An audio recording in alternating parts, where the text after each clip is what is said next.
England. It's one of the most prominent countries in all of human history, with countless great bands. This video isn't about England. It's about its neighbor to the north, Scotland.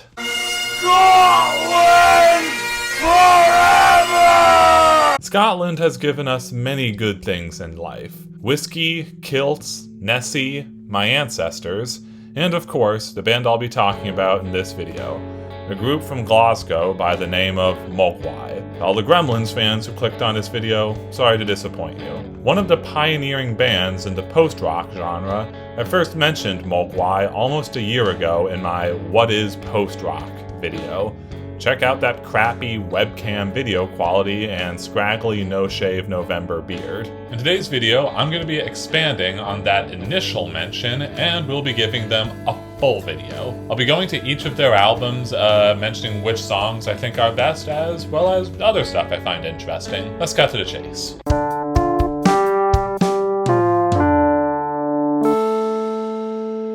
The seeds for the band were sown in 1991 when two Scottish 15-year-olds, Stuart Braithwaite and Dominic Aitchison, first met. 4 years later, in 1995, they joined up with old friend Martin Bulloch and formed Mogwai, taking their name from a Cantonese word that roughly translates to devil. They didn't really like the name and were originally intent on changing it once they found a better one, but they never got around to doing so. The original lineup consisted of Braithwaite on guitar, Aitchison on bass, and Bulloch on drums. As mentioned prior, Mogwai played a style of music called post-rock. The most concise description of the genre I can give is, it's a frequently instrumental genre, with an emphasis on repetition and exploring musical textures, while disregarding verse-chorus song structures. Mogwai would release 3 singles, Tuner Lower, Summer, and New Paths to Helicon over the next 2 years, with the last 2 receiving Single of the Week from NME magazine. They soon expanded to a 5-piece with John Cummings on second guitar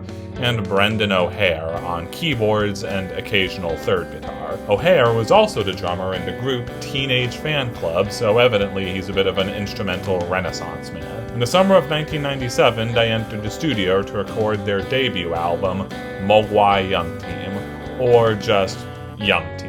Upon release, Young Team received critical and commercial acclaim not usually given to debut albums. Commercially, it reached 3rd on the Scottish charts, and a 62nd spot on the overall British charts, and was certified silver by the British phonographic industry. Critically, it got a 9.7 from Pitchfork, and although it was lowered to a 9.2 when re-reviewed a decade later, that's still pretty damn good. Pitchfork would also later rank it the 97th best album of the 90s, and NME would rank it the 177th best album of all time. So yeah, talk about getting off on the right foot. For the album credits, each of the members took on pseudonyms. Braithwaite became Plasmatron, which doesn't seem to mean anything, at least from what I've read. Cummings became Captain Meat due to his love of eating pork and lamb chops. Aitchison became Demonic as a reference to his Catholic upbringing. O'Hare became The Relic on account of his being the oldest of the group. Finally, Bulloch became Bionic due to his pacemaker. Also, for some context, Mogwai have a tradition of seemingly random, intentionally comedic song titles. Since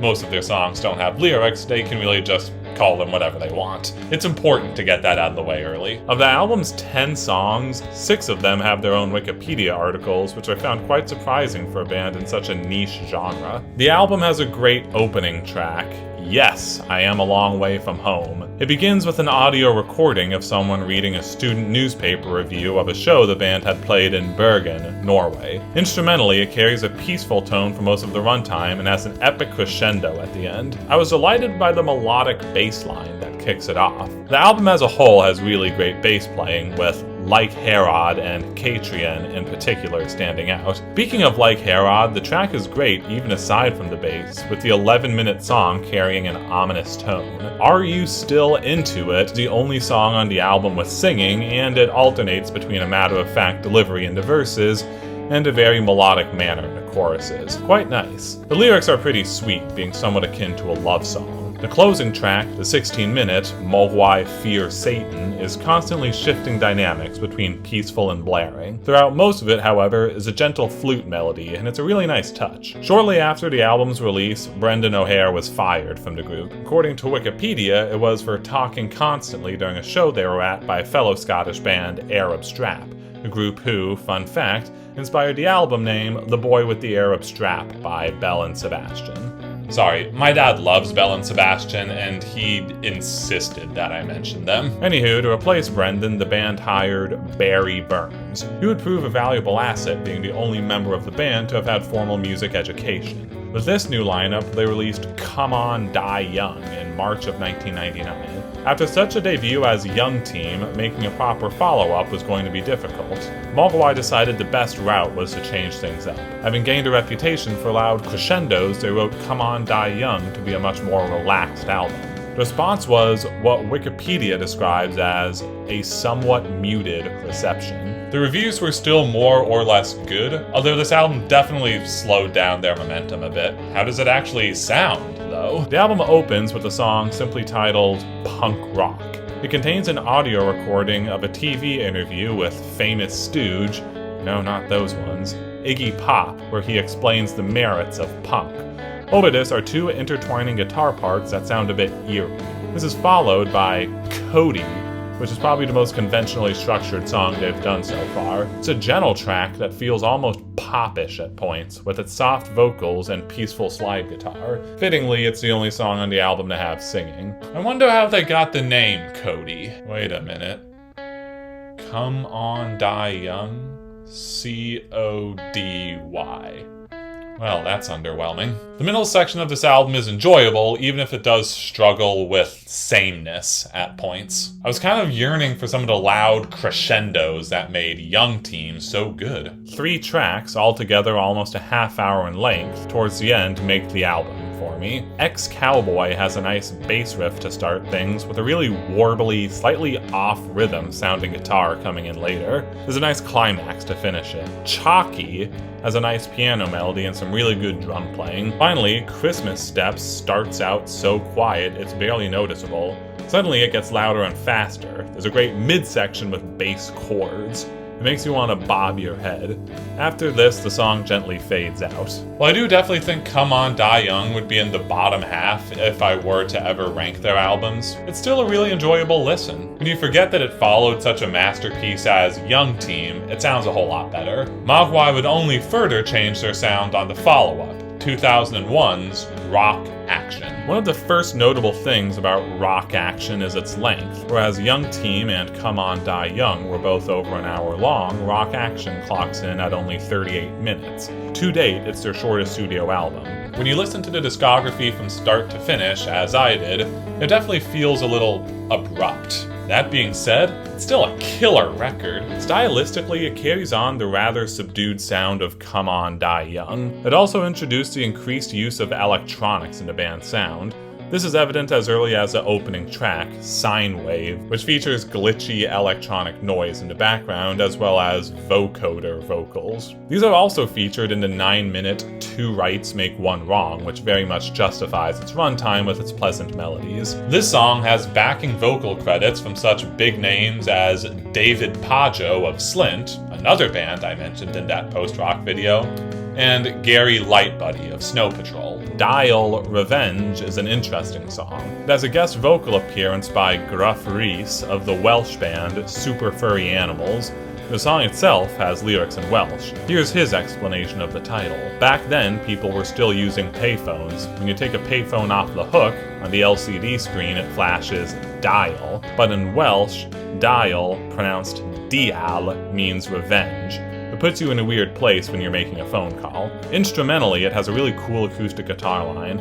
The highlight of the album is quite possibly Mogwai's best song with lyrics, Take Me Somewhere Nice. It has a gorgeous guitar line paired perfectly with background strings and a melody that sounds like it's played on a glockenspiel. Stuart Braithwaite's subdued singing here is beautiful and couldn't fit the song better. It's their most listened to song on Spotify and has an incredible 82 million views on YouTube. It also has one of the most wholesome comment sections of any YouTube video I've ever seen. Seriously, go check it out for yourself. Fun fact, the art used in this video, Mistaken Identity by Ken Wong, is one of my favorite pieces of art of all time. It's a wallpaper for my phone, and I fully intend on getting it tattooed one day. For an album that doesn't have that much music, this is one hell of a listen. Evidently, short runtime isn't exactly an issue when you use it well. Now it's time to talk about 2003's Happy Songs for Happy People. A good while before I started work on this video, I read an article on Louder Sound ranking every Mogwai album. It had Happy Songs for Happy People at the #1 spot. Stuart Braithwaite himself has said that it's his favorite album simply because, as he put it, the music is good. I guess as a band, that's really all you should strive for. Notably, 4 of Mogwai's top 10 songs on Spotify are from this album. This carries on the musical spirit of rock action, and that it carries on the increased use of electronics. It's also pretty short by Mogwai standards, being just under 42 minutes. Each and every one of those minutes, however, is awesome. Notably, this is the first album on which Braithwaite doesn't handle the vocal duties. There are 3 non-instrumental songs on which Cummings sings on one of them, and Burns sings on the other 2, although his vocals are buried by vocoder. The album opener, Hunted by a Freak, is one of these vocoder tracks. The song is a really peaceful guitar track. The chorus is a climax of sorts, even without distortion, which is achieved with synthesizer volume swells. Burns said in a Reddit Ask Me Anything session that all vocoder songs have gibberish lyrics. Regardless, the vocoder is used to nice effect here. I like the melody of it. Kids Will Be Skeletons is a song which utilizes guitar harmonics very nicely, and they later start playing a pretty melody. The glitch-like electronic noises add a really cool atmosphere, and the song overall has an uplifting vibe. Killing All the Flies has more vocoder vocals, which sound pretty ominous when paired with the instruments. Towards the middle, though, there's a nice climax as a throwback to their Young Team days. Rats of the Capitol is an 8-minute journey. It starts out with a simple melody that sounds like it's played on a glockenspiel, as well as some cool horns in the background. Halfway through, the guitars get all distorted and the electronic static noises come in. It's really cool.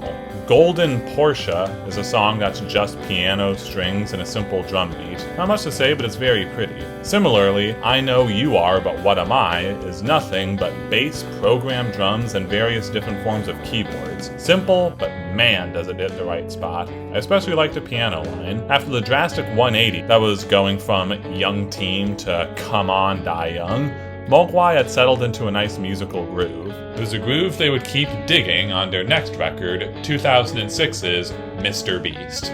Wait, wrong photo. There we go. Sorry, I just had to make at least one joke. The inspiration behind the title for this album was that, after landing in Florida for a tour with The Cure, which, let me just say, would be a very interesting mix of fans in one venue, the band saw a taxi driver standing at the airport with a sign that said, Mr. and Mrs. Beast. After the long flight they had just endured, it apparently seemed like the funniest thing in the world. The second thing I noticed about this album was the cover, which I'll admit unnerved me slightly at first. The artwork is Milk Bar by Amanda Church, and the rest of the CD booklet contains more of her work. Or so I've been told.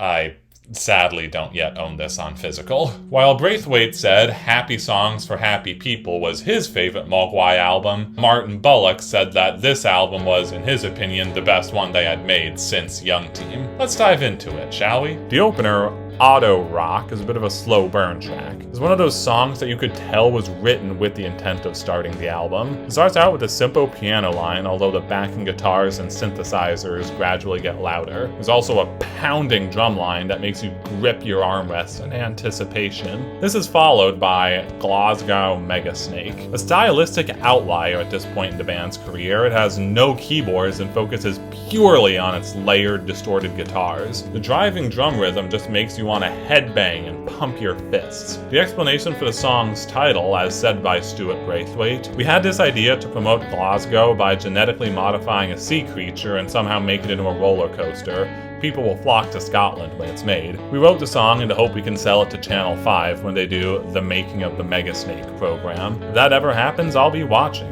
Acid Food takes a musical 180, being centered around a peaceful strummed guitar and programmed drums. The bass line is really pretty and that doesn't hurt. This song has singing from Braithwaite, and some of the vocals are clean while the others are layered under vocoder, our robotic. Travel is Dangerous sounds like a pretty conventional rock song. It has singing and the chorus features a great climax. There are two songs back to back that have really good piano playing, Team Handed and Friend of the Night. The former has a gentle, close your eyes and sway in place to it vibe, while the latter has some cool synthesizer zapping noises. I Chose Horses is notable because it has a guest narration by Tetsuya Fukagawa of Japanese hardcore band Envy. The stanzas sound melancholy and beautiful even if I can't figure out what it all means. Finally, We're No Here is a bit of a stylistic throwback to Glasgow Megasnake with its distorted guitar riffage. It's slower paced, making for more of a slow motion headbanging song, but it's still killer. Mogwai's next album,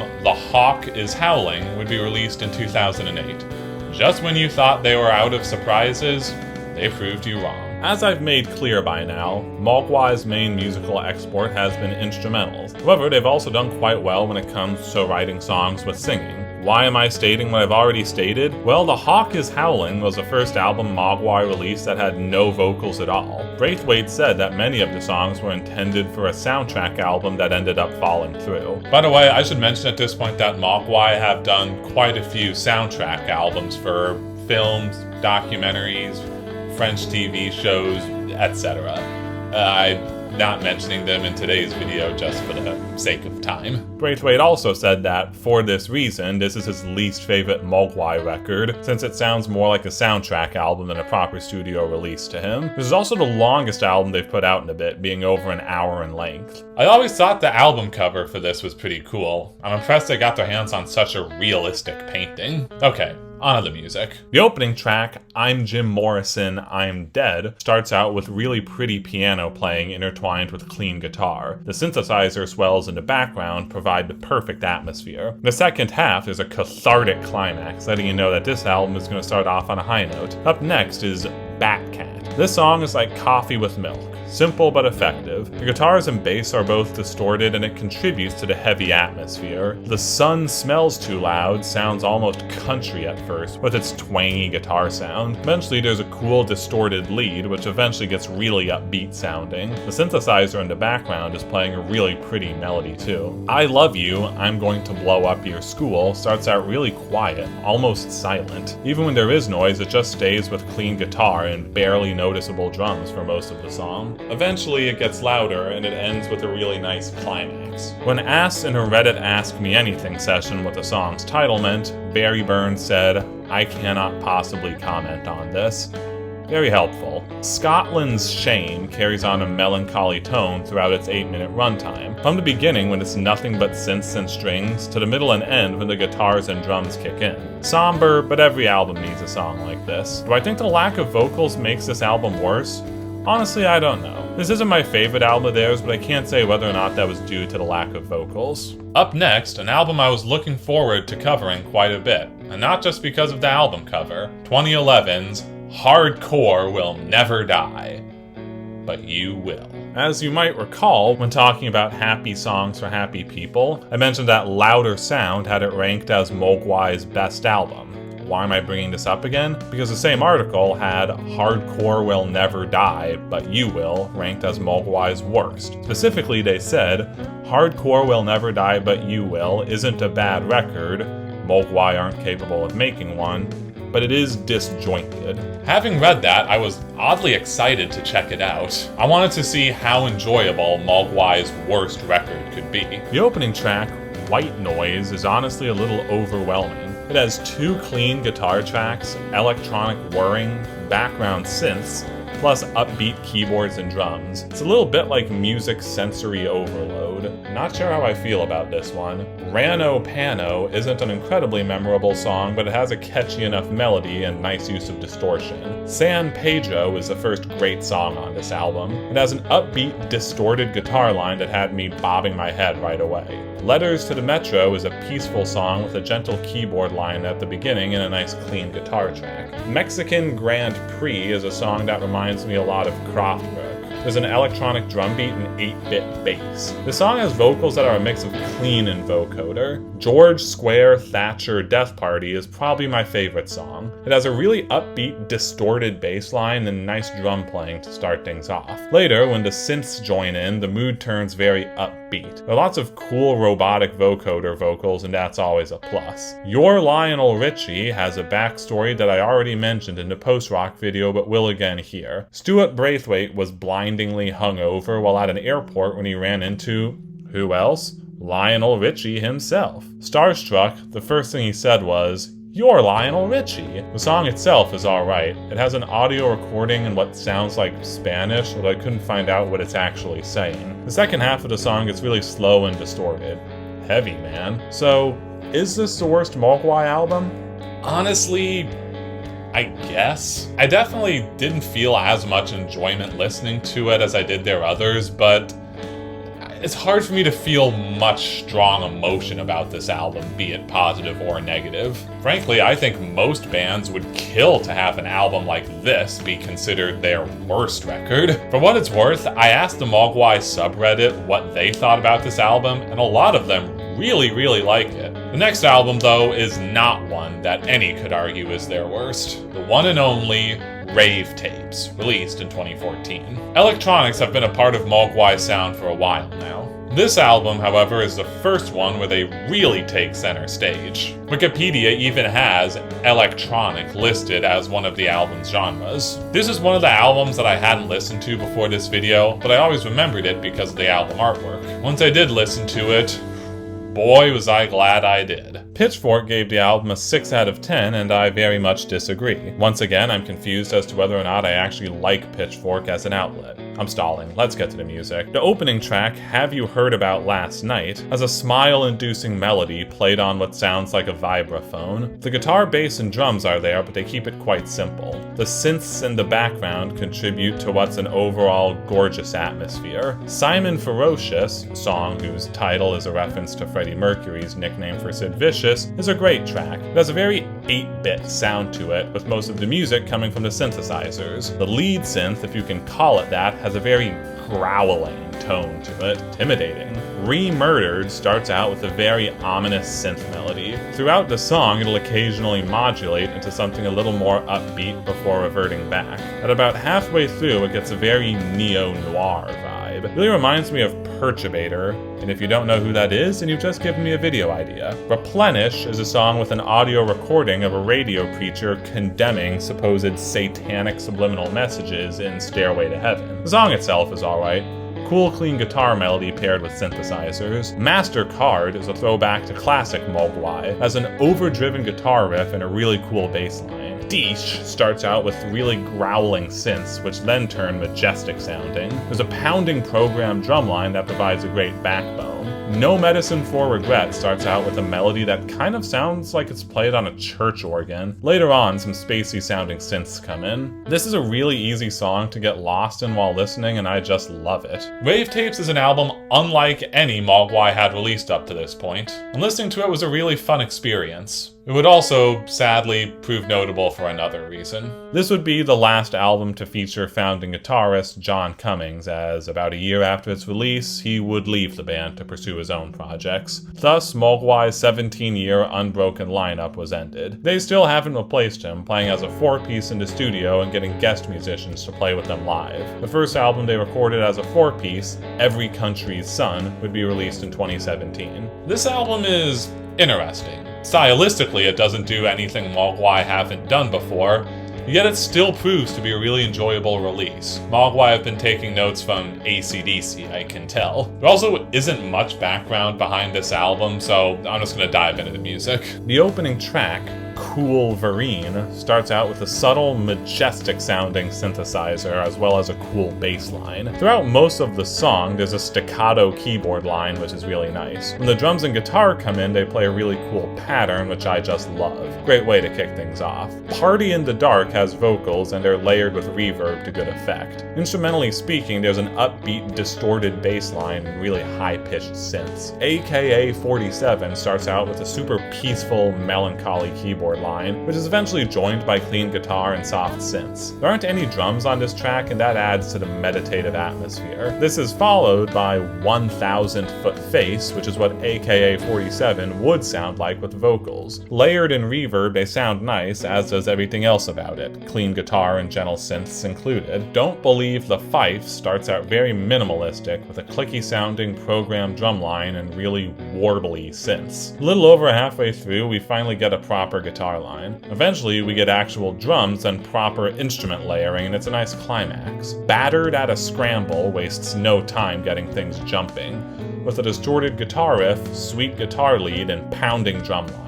Just a straightforward rockin' tune. Old Poisons is a song that carries on this vibe much the same, and very effectively. The closing title track starts out with a really peaceful guitar line paired with synth swells. Later on, the drums kick in and there are synthesizers that sound almost like vacuums.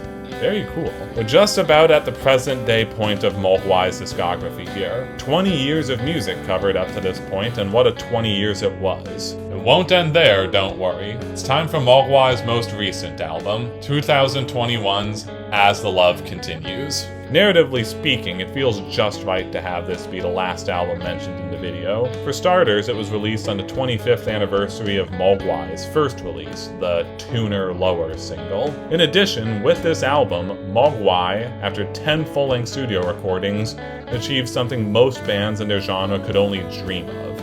They hit #1 on the British charts. Braithwaite said that the album's release during the COVID pandemic probably helped its chart position, saying, "I saw a lot of people saying that having social media be full of something positive was a nice change, because there's so much negativity on the internet. This is definitely an uplifting album, and I'm excited to tell you about it." The opening track, To the Bin, My Friend, Tonight We Vacate Earth, starts out with really peaceful synthesizers paired with a gentle piano line. The drumming is cool and makes extensive use of cymbals. We finally get a distorted climax, and there's a really uplifting synthesizer lead. Here We Go Forever starts out with a techno beat that sounds very dance-worthy. When the guitar kicks in, it starts out clean before getting distorted. This is a very funky track. It's got some cool vocoder vocals as well. Dry Fantasy is a song with a very meditative vibe. It has a nice piano line, and at one point there's a melody on bass guitar. Me likey. Richie, Sacramento is the only song with lyrics, and it's also the biggest hit from the album. Its lyrics were inspired by the recent suicides of fellow musicians David Berman of Silver Jews and Scott Hutchison of Frightened Rabbit. Braithwaite's singing here sounds better than it ever has. Instrumentally, it's phenomenal.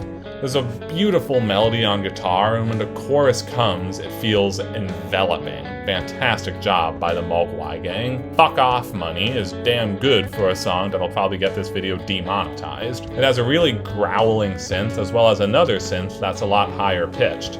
More vocoder vocals on this track. Most of this song is pretty minimalistic, and I can't hear any guitars or bass until a little over halfway through when the crescendo hits. Ceiling Granny has a title inspired by a scene in The Exorcist 3, a movie which I've never seen. It has a really catchy, distorted guitar line that sounds almost like power pop. Very fuzzy. Towards the end, we get synths that sound really warpy. Finally, Pat Stains is a song inspired by a misremembering of Foo Fighters and the Germs guitarist Pat Smear. It starts out with a clean guitar paired with a really cool sounding drum beat. Towards the end is a really nice crescendo and a sweet guitar line. And with that, we've covered what I think are the best songs on every Mogwai album. Mogwai have covered a lot of ground in their career. From the deafening climaxes of Young Team to the electronic weirdness of Rave Tapes, there's something for rock fans of all types. They've done it all with an incredibly stable lineup, only having 2 former members in their whole career. John Cummings, and the one I haven't mentioned in so long, there's a chance you forgot about him. I listen to different Mogwai songs depending on what mood I want to feel. Sometimes I want rock and guitar playing, other times I want something a little more introspective and melancholy. They're one of my favorite artists, and I certainly hope you'll enjoy listening to them. Which album do I think you should check out first? It depends. If you've already listened to a lot of instrumental music, I would say check out Young Team. It's their most ambitious, grandest album in my opinion. If you're a bit new to songs without lyrics, then I would suggest either Happy Songs for Happy People or Mr. Beast. both of which are a little more hook-heavy. Honestly, any of their albums would do. As long as you check them out, that's what matters. If you like them, then congratulations, you have one more artist to add to your rotation. If not, well, at least you tried something new. If you're still watching by now, I just want to say thank you so much for giving me your time. If you like what you saw, be sure to like and hit subscribe. I upload these videos whenever I can, and I always have a ton of fun making them. Hopefully you have as much fun watching them. If you have an idea for a video you want me to do, leave it down in the comments. Who knows, maybe I'll get to it. I'm RobbieJ2734. I will see you when I see you next.